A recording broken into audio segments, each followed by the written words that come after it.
काशी प्रयाग में गंगा बहाए, 12 साल में संगम लागेला। एही त्रिवेणी में जे भी नहाला, जन्म जन्म दुख भागेला। एही त्रिवेणी में जे भी नहाला, जन्म जन्म दुख भागेला।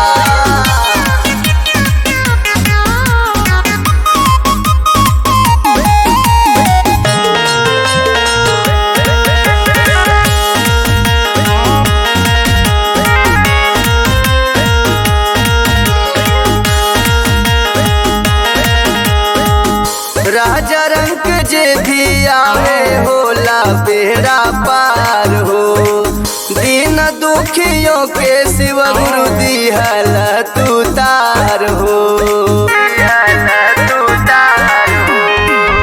राजा रंग जे भी आवे होला बेड़ा पार हो। दीन दुखियों के शिव गुरु दिहल तू तार हो।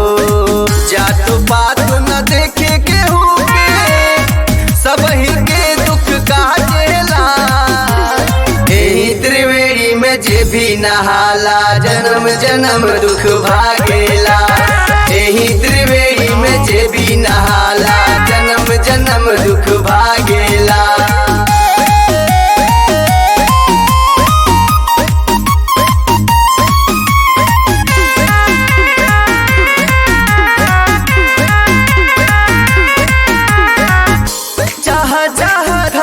जाला माता पिता के पाँव, स्वर्ग बन जाला गरवा लागे चारौ धाम हो।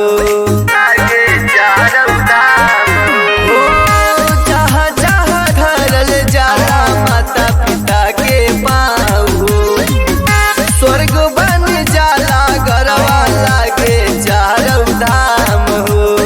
और प्रेम भाव की बरसे बदरिया, घर घर में प्यार जागेला।